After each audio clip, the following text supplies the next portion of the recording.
It was as if the sound echoed through the silence of the soul. Multitudes, multitudes in the valley of decision. These weren't just biblical words. They were a calling, an invisible cry, deep, piercing, echoing through the forgotten corners of the human heart. There in that mysterious place no one sees, but everyone feels. Something was happening. It was the valley of decision, a place you won't find on any map, but one that every soul crosses at some point in life. It shows up when everything tightens, when time no longer waits, when the soul is pushed up against the wall of truth. It's where life demands answers, where running is no longer an option, where God's silence feels deafening, and the noise of doubt even louder. In the valley of decision, heaven watches and the soul trembles. Some walk in thinking they'll just reflect but end up weeping. Others believe they already have all the answers but realize they don't even have the right questions. In that valley, masks fall. Motives are exposed. Excuses lose their power. And God is there, not as a distant judge, but as a father, watching with eyes of fire and compassion, with love that waits, but justice that never delays. The prophet Joel wasn't talking about geography. He was describing a landscape of the soul, battlefield unseen, where what's at stake is not money or career or status, but your eternal destiny. Multitudes, multitudes in the valley of decision. How many are there now, silent, dry-eyed but hearts crying out in agony? How many hear that phrase and feel like it was written just for them? How many found this video, this very message, because they are standing right there in that valley? This is more than poetic vision. This is a divine summons, a summons to look within and decide, who do you want to become from this moment on? Which path will you take? Will you keep running, or will you stop and face the truth? The valley is a pause in time, the moment between the before and the after, and are you ready to decide? I remember with warmth a simpler time in my youth. We'd walk out of those Saturday night services, a group of young people, hearts full of the Word, and stomachs completely empty. We'd all head together to the pizza place on the corner, laughing, loudly dreaming about the future, making plans that wouldn't always come true, but somehow they filled us with hope. But there was something curious back then. Right next to the pizza shop, there was a small art gallery. Not big, not fancy, but it had a window, and in that window there was always a painting, not just a painting, a provocation.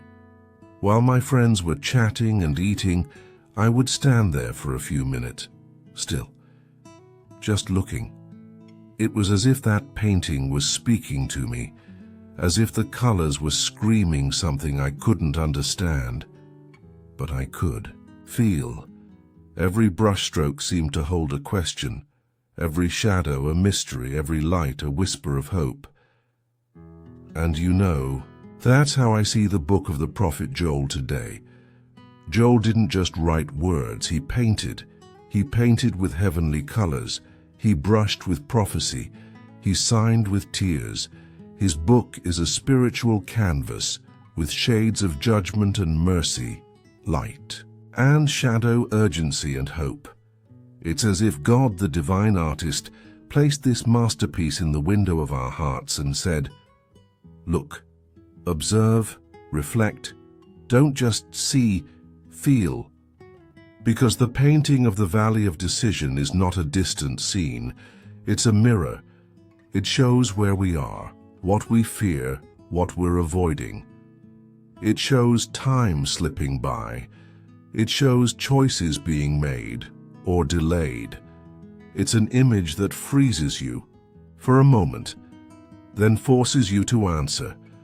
What will you do with the decision that only you can make? Some turn away, others pretend they didn't see, but some stop. Take a deep breath and face it. They face the painting, the moment, eternity, and they realize the valley of decision is not a place of condemnation. It's a place of opportunity. In the window of faith, God is still displaying His works, paintings of warning, of redemption, of new beginnings. And the question is, can you still see what He's trying to show you?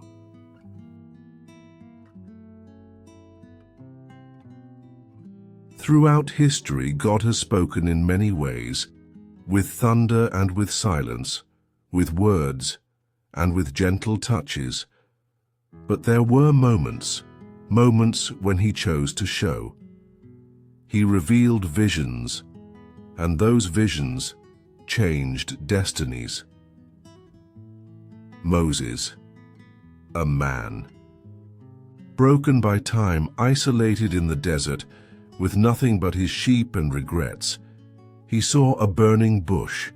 The fire blazed, but did not consume. It was God saying, "I'm not finished with you yet."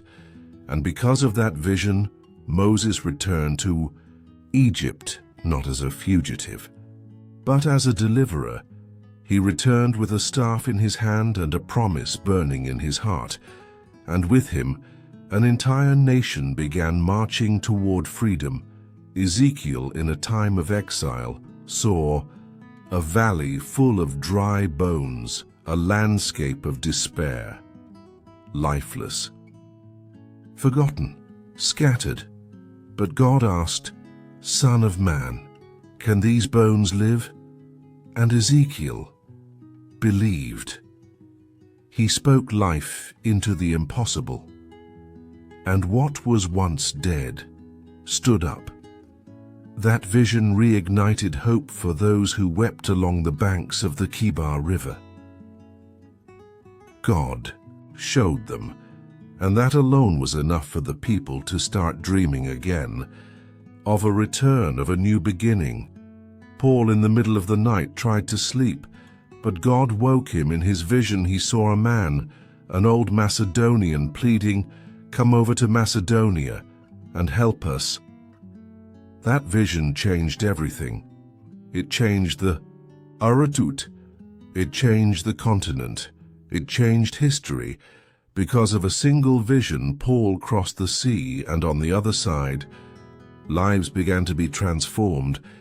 Lydia, a simple woman, seller of purple cloth, opened her home and her heart. Then a young enslaved girl was set free, and a jailer watched his chains fall, not just the ones on his body, but the ones on his soul. Visions. They're not just images, they're directions, they're invitations, they're divine calls to action. And today, the question echoes like a strong whisper. What has God been showing you lately? Maybe it's an idea that won't leave you alone. Maybe it's a picture that keeps showing up in your dreams, or just a feeling that you need to do something. 2. Go to return, to forgive, to begin. Don't ignore the vision. Sometimes all God needs is a heart willing to believe even without understanding, to obey even while afraid, to move forward even without a map. Because when God shows, He also prepares, He also provides, He also sustains. Have you seen something? Then don't. Turn away. Maybe that vision is the one that will change your destiny. The Valley of Decision isn't just some distant prophecy. It's not lost on the map of ancient times. It's not out in the deserts of Israel.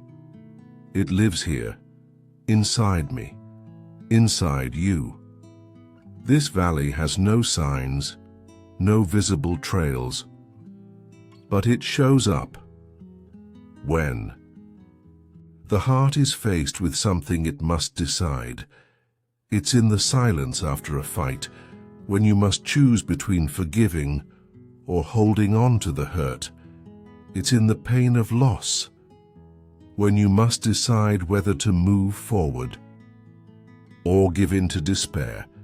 It's in that moment when everything feels dark and only two voices remain inside, God's and fear's, and the valley opens. There are no crowds there, even though the text says multitudes, multitudes, because deep down the decision is always yours. No one can choose for you. No one can carry your soul to the other side.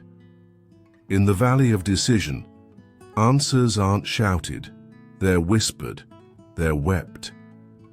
Sometimes they come through tears on a pillow, other times with your head resting on a steering wheel not knowing where to go, or in the quiet of a random midnight when your heart cries for help in silence. But there, in the middle of the valley, God is. He doesn't shout, he waits. He watches with eyes full of love. He doesn't ask you to run, just to take one step. With open hands and infinite patience, he looks at you as if to say, "Don't be afraid. I'm here, even when everything feels confusing. Trust me, I'm going with you." The valley inside of us is not punishment. It's an invitation to grow, to mature, to break free.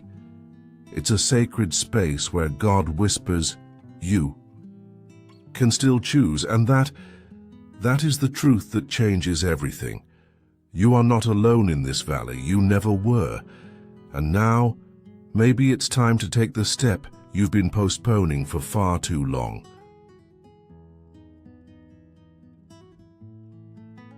Maybe today you find yourself in the valley, with tired knees, a heavy chest, your eyes lost in a cloudy horizon.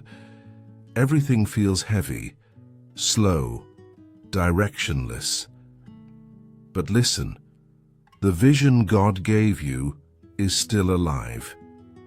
It might be sleeping, like a seed, beneath the soil, forgotten, like a letter tucked away in the bottom drawer of your soul.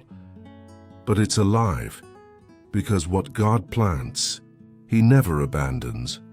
Maybe life tried to bury your dreams. Maybe exhaustion, criticism, fear, or loss made you give up. Like the old donkey in the parable, they threw dirt over you. So much dirt, so much pain.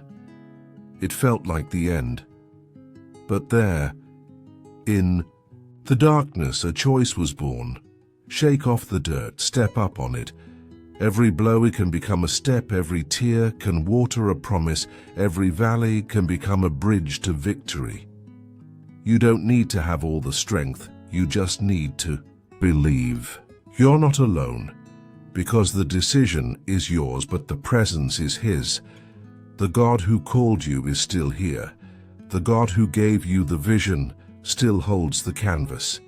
He's still painting the details with care. He still believes in you. So, today rise. Even if you don't understand everything, even if you can't see the end of the road, the vision still lives, and the one who began the good work will finish it. This valley will not be your end. It will be your new beginning, and when it's all behind you, you'll look back and understand, it was there in that valley that I learned to rise above.